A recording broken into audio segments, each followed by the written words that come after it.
will need 2 teaspoons vanilla extract, 14 ounces sweetened condensed milk, 2 cups heavy whipping cream, and Oreos as per preference.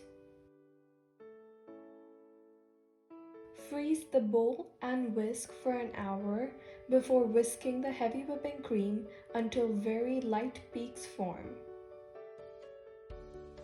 Then start whipping the cream at medium speed while pouring a steady stream of condensed milk on the side of the bowl. Keep whipping until soft peaks form. Pour in the vanilla extract and beat on low until fully combined. Don't overmix or else it will start to turn into butter. Place some Oreos in a Ziploc bag and crush it with a rolling pin. Add the crushed Oreos to the whipped cream and fold it in using a spatula. Transfer the cookies and cream batter to an ice cream container and seal it with cling wrap sticking to the surface of the batter so that a skin doesn't form.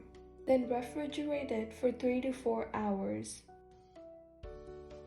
Now enjoy this cookies and cream ice cream.